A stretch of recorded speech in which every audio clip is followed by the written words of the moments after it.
Well, hello, everybody, and welcome to today's Business Spotlight. I'm your host, Todd Rodden. I'm a certified business and executive coach. I own Aspire Action Coach here in the Dayton and Cincinnati, Ohio regions. And I think you're going to love today's story from Cheryl White.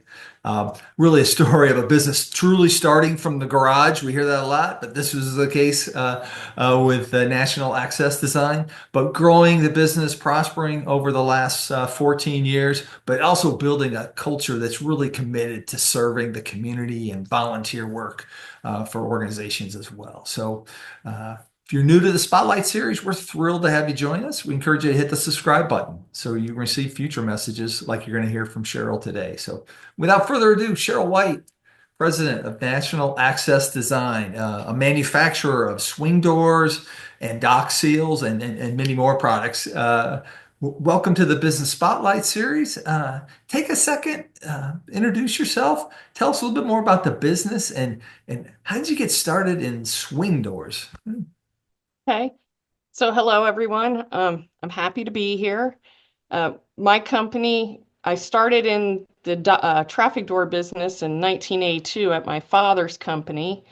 And through the years, he grew a good company. It was custom quality products. And then he had a silent partner that became not silent come in, and we were out of business in 3 years. So I started it up again in my garage, and it took about 8 months to get the loan from the bank so I could move into our first manufacturing facility, which we shared with two other companies. And then I was able to hire the people that lost their jobs from custom quality. So the core group of us stuck together when we launched it again. And that's how we started it. Since then, we went to more facilities. So we're finally in a really big facility that we just purchased. But um, that's how we got started. Hey, if you could maybe share with some of the types of products you manufacture, and who are like your target customers? So we manufacture, they're called double acting traffic doors or swing doors. We do dock seals and we do industrial divider curtains. Our top customers right now, most of them are retail. Uh, we're a tier two supplier, which means we supply the contractor for Whole Foods markets on the East Coast. We do ShopRite, we do Tops Markets. And then with some of our other large customers are cold storage. We have a niche store. It's called a blast cell door, where they deep freeze the chicken, like at ConAgra or Tyson.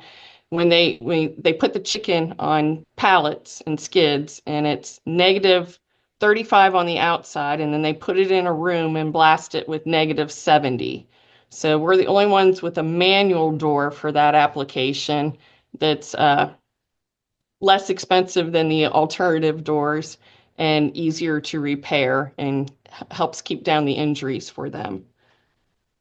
That's some of our big products. Okay, a wide assortment of different products and different applications there. I'm curious, what separates you in terms of how you serve the market and the products you provide? So for me, it was very hard to come up with a way to uh, separate us from the competition. In my industry, when I started my company in 2011, there was a holding company that bought four of the other manufacturers. So they became a very giant player in the market. And I needed to come up with a way to, uh, like I said, to change the door industry market, which had been around for a long time. So I've been taking a bunch of classes, and um, like I started out with a business development class from it sponsored through WeBank and Procter and Gamble, where I went to Procter and Gamble for 9 months, one day a month for 9 months, and we learned how to grow the business. Then I took an IBM WeBank class, and WeBank is woman-owned business. It's they certify us, and that was a We Thrive class. And um, it was during COVID that I started taking more classes because there wasn't a lot that you could do. So Yeah. these were virtual classes. And I took the CVS through Roger Williams University. All these classes helped me grow. And then I finally ended up in Goldman Sachs with Cincinnati State. And after all those classes and watching all the videos, we finally came up with a way to make us a better company. And it was through innovation. So for the key words that I kept hearing over and over again is that people want something that's sustainable. And the giving back to the community is very important as well. But what we did was we came out with QR codes for our doors that go on all of our products. So it saved us from the 18-page installation instructions that we were putting in every single box. And it connects our people directly to uh, parts, installation instructions, and videos, and key contact information on how to reach us. So that eliminated a bunch of phone calls that we were getting because everybody had the resource with their phone, could look everything up. And then we came out with health products declarations. So we have a few of our models that we had third party certified, which now these products will give people one lead credit or one well credit. So if they're building a sustainable facility, you need 20 points from 5 manufacturers. So now our doors will give you a point to help build your sustainable facility. So we're trying to lead the market in innovation. Uh, Great examples. And sometimes things people don't think about, right? Like, hey, turning that installation manual into a virtual tool, click a QR code. It's a simpler process for them. It also takes out a lot of calls. It's a bit more efficiency for you. All right. Yeah. And just the health and sustainability pieces. So it's just some great thinking out of the box with something that Yeah, people wouldn't think of for doors, right? So I love it. exactly. Yeah, and it's not just that, these classes, they teach you how to pitch your company. And it took that many years to get a good pitch that people listen to. Oh. I would try them in front of people and they're like they put bankers, other people that are managers of companies and you pitch in front of them and when I started they were like, "Oh, what's that?" And I was like, "Okay, we got to recreate this." And so that's what all these classes did for me. They helped me fine tune uh, pitching my product and innovating my product and to what the corporates want to hear. So taking that, getting that message, getting clear, hey, what separates you, very critical step. But then how you been able to then market that to grow, right? Because that's great, but if nobody knows about it, it won't take you very far. So what have been your keys from a Right. marketing to drive that growth? So for me, back in 2011, the woman-owned, the We Bank, the woman-owned business was very key to getting it off the ground. We have national conferences. There's one coming up in June that we're going to. And typically, there's like 300 to 500 corporations at these conferences. They have a booth and they want to do business with diverse suppliers. And so we go around to the different booths and meet up with them and try to market your product. Through all of that and talking to these corporate executives, that's how I learned that to begin with, my WeBank status was not going to get me it just based on that. You had to come up with the other certifications. So that's where we did the health products declaration. Our products are NSF certified for food contact. And we just come up with, like, we're part of International Door Association. So we joined that group. And we're starting just last year was our first time to go outside of WeBank. We did the National Restaurant Association trade show. So that one was in Chicago, but it was, like I said, not part of WeBank. So it was our first opportunity to do that. This year we plan to go to a SEBA um, conference in Las Vegas, which is cold storage doors. So again, Okay. outside of WeBank, and it's just the first time where we've had enough money to go and do these other conferences and start to market. Okay. Uh, the other way I've been marketing is through social media. Just all the stuff that I was told it's very key that you post something every week. So we've been trying to post every week. And um, at first, I started just posting about all the give backs that we're doing, all the volunteering. And now I'm starting to include announcements about the doors, and we're getting a good product mix. We signed up for Sales Navigator through LinkedIn, and that it's connected us to a bunch of people. It really has helped us find the key people that we want to reach and go after them. So So is LinkedIn that primary social media channel for you, or you have others? just LinkedIn and Facebook, those are the two, Oh, but okay. LinkedIn is our primary. Yeah. Okay, great. So you got, you know, significant history in the industry, but then, branching out, starting the business in 2011. Any entrepreneurs got some hills and valleys that are part of their journey. So share with us, a past challenge that you had, and how did you overcome it, and what did you learn through that? Okay. So my biggest challenge was last year at this time, and actually it started the year before that. We were in a 10,000 square foot facility, and we're busting out of it. So we need it to grow. And on that property there was another building, and the landlord was willing to sell the property, but he wanted to go through attorneys and not through realtors. So that started a very expensive bill working with the attorneys. And I wanted to do everything proper, so I did the environmental surveys. And on that property, it failed the first environmental survey, so I had to go to the next one. The second environmental survey cost me $26,000, so they're not cheap, and it failed the second environmental survey. It said that there were two carcinogenics that were leaking, the vapors were leaking into the building, and we would have to build a vapor barrier to uh, continue manufacturing in that building, and Oh, everything was falling apart. And when I told the landlord what was going on, his attorney came back and raised the price of the building 65,000 for me to pay half of the cleanup of the building. And at that time, it had been a year going back and forth, and I was so upset that I did not want to do that.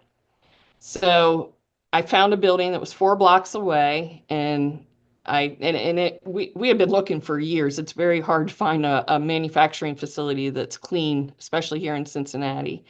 But I immediately put 10,000 down retainer to hold the building, and started the environmental surveys on the new building. And in the meantime, my old landlord gave us 3 months to get out. So it was hurry up and try to get everything done. And then I was able to purchase the building. So now we're in a 23,000 square foot facility. And then we had to move. And when we started to move, that was last March. I think it took every bit of 5 months to get us settled and get back up to functioning. So it hurt our business. We lost some orders. Some people shied away from us for about 5 months while we were trying to get it back. And I had to call my clients like, we are up and going and we need your business back. We supported you for so many years. And finally, the business is back.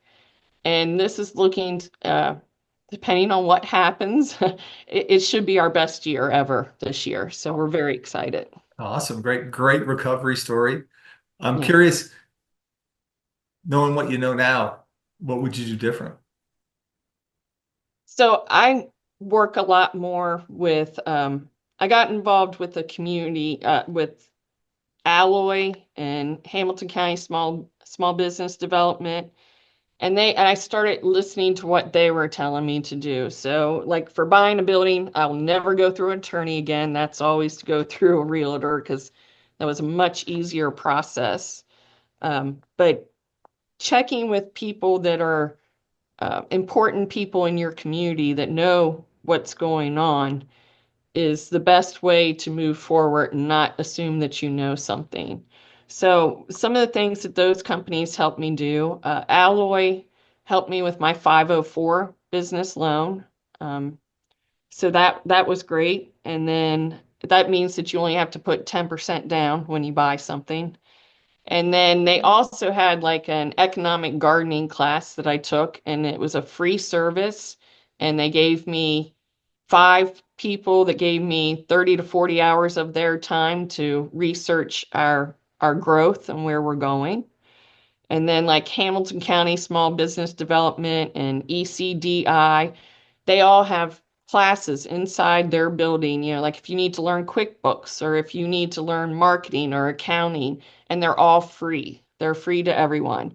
And you can go into the Hamilton County Bank and you can upload your financials, and they will tell you if your products are generating good money or if there's a product that you need to let go.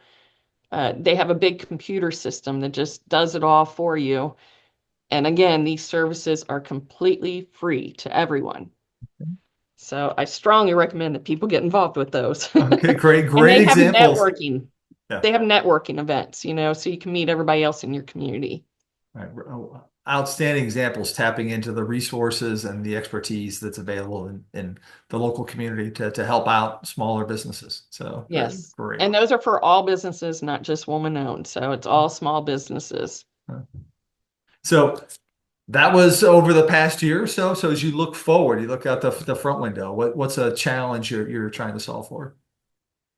So right now we're getting ready to launch cold storage stores.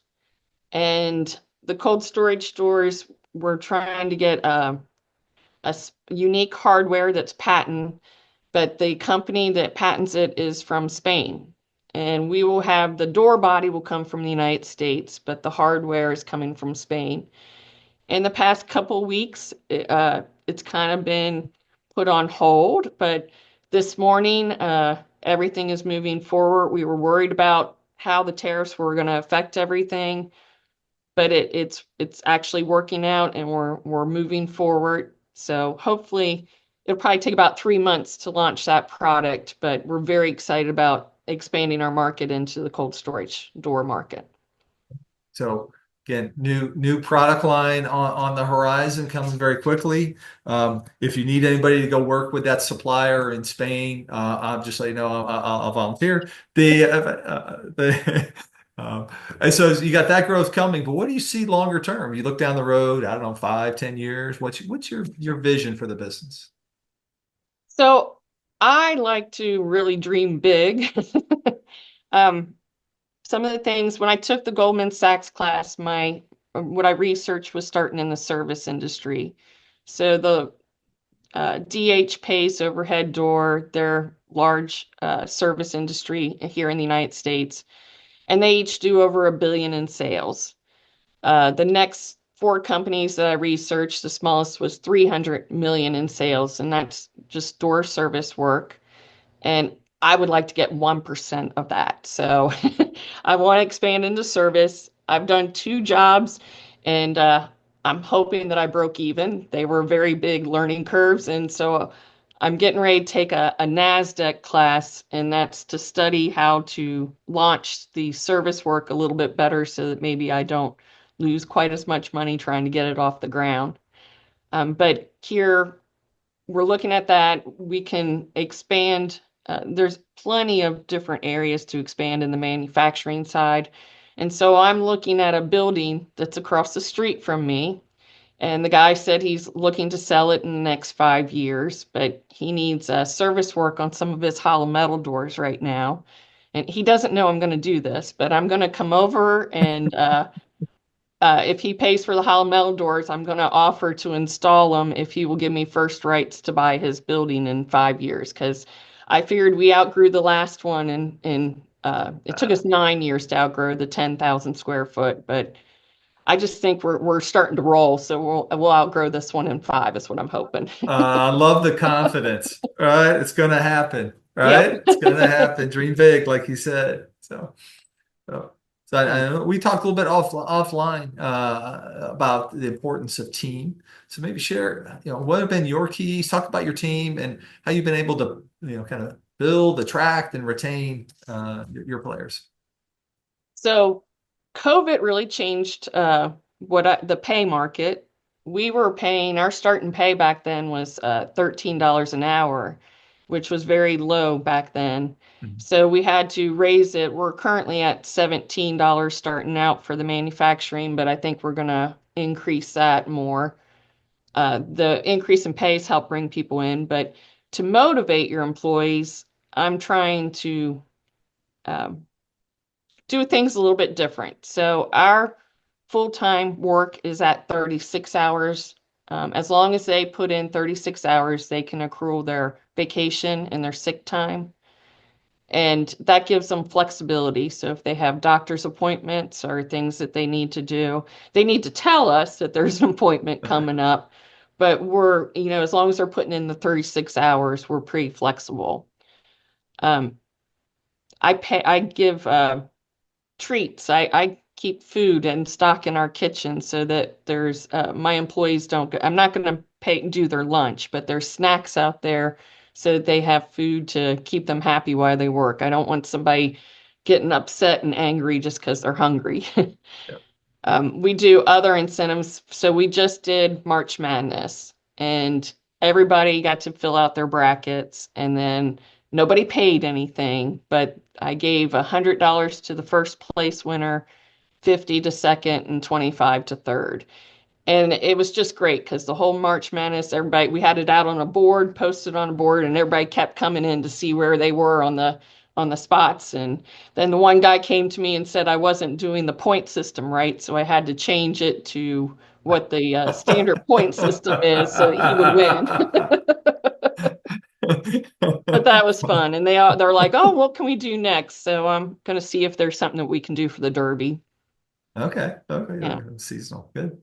and we always have a big Christmas party, and like I had a lunch catered in just a few months ago, uh, just so everybody can sit together at a table. That way, the manufacturing's meeting with the office employees, so that they're all working together. So, so in terms of like hiring, as you've hired, would have been keys then to, finding folks and getting in, especially, what I hear talking the manufacturers especially is this a challenge, right? Yeah. Well, we've been using Craigslist the most. I got connected with Cincinnati Works, which is to give back to people who might have had a criminal background. We don't get anybody that's violent, but we try to be a second chance so that somebody that's had a tough time can come back. So I work with Sinclair University as well Hmm. and some of those.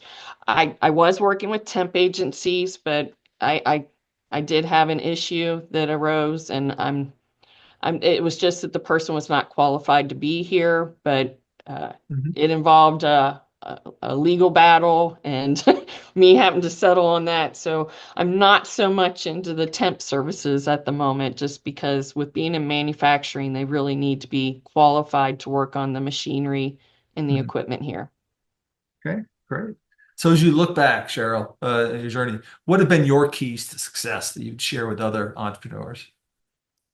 So it was getting involved, just making sure when I started out in 2000, by the time we hit 2012, I got all that initial business off the ground, and it's like, where do we go? So that's why I got involved with the WeBank and started networking with them and started getting involved in the classes that I've taken. Not all of them are through WeBank, but like I said, that alloy class I just took to help, that's the one that's helping us in the cold storage market. But getting involved in your community, getting involved in the classes, those help. And you know, surrounding yourself with a good group of people. So my most recent thing, I'm on the Enterprising Women Advisory Board.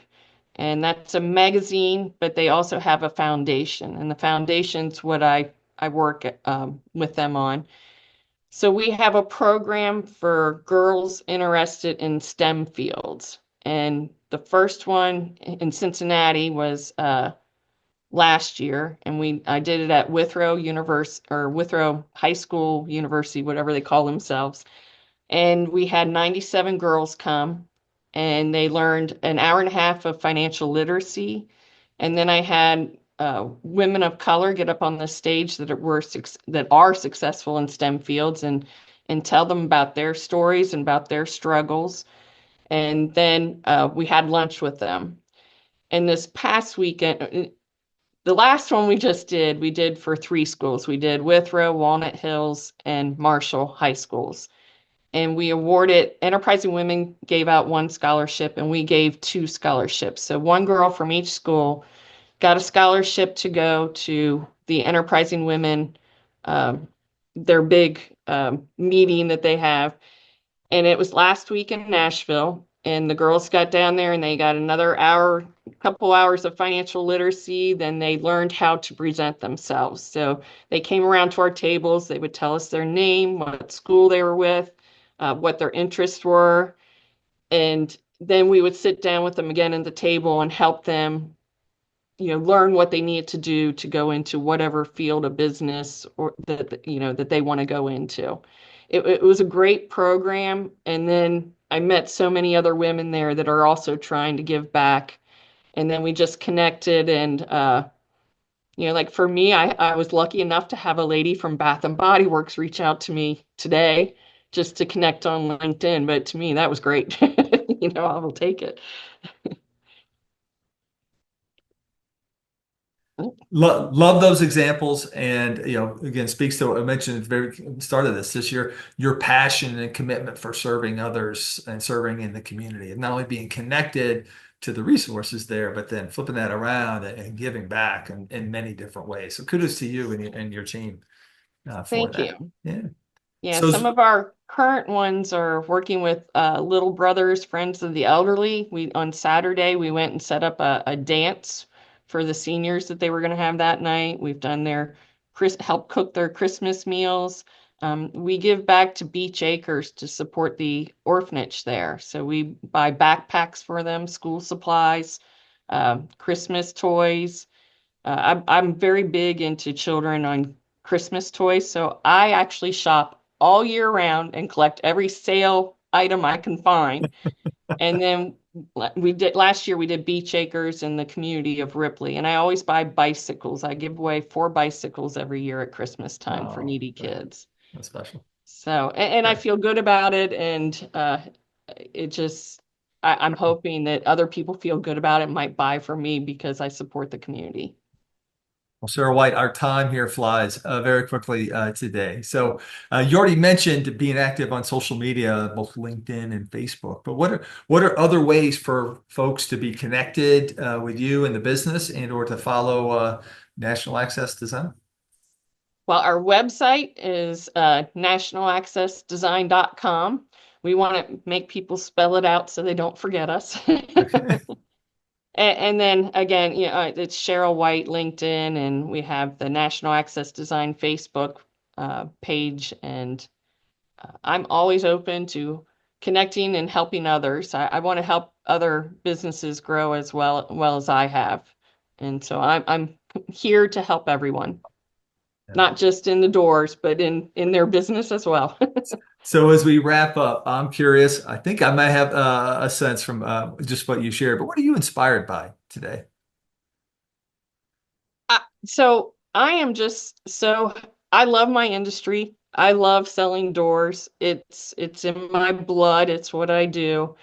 And I'm inspired. The giving back is just huge. The fact that we've been able to grow the business and help more people, and I help my employees as well with their families. So it just makes me feel good to give back to them. And like I said, I'm excited that this is going to be our best year ever. So we're finally going to cross that point to where we will officially be in the top 2% of all small businesses. So that's very Congratulations. exciting to me. Rarefied air and well deserved. You see your passion for it. So, Cheryl, thank you for sharing your story, the National Access Design story as well, and also sharing just your commitment back into the community, and also tips around resources that are there for business owners, whether you're here in the Cincinnati Dayton area or also other regions have similar types of support structures as well. So thank you Exactly. so much. All right. Thank you. All right. And to our viewers, appreciate you listening in, and I hope you took great notes from Cheryl White here today as well. And again, remind you to hit the like button. That helps us share this message even more broadly. But also, again, hit the subscribe button if you haven't, so you can receive future messages like this inspiring message you received from Cheryl White here today. And with that, hope you all have a terrific day.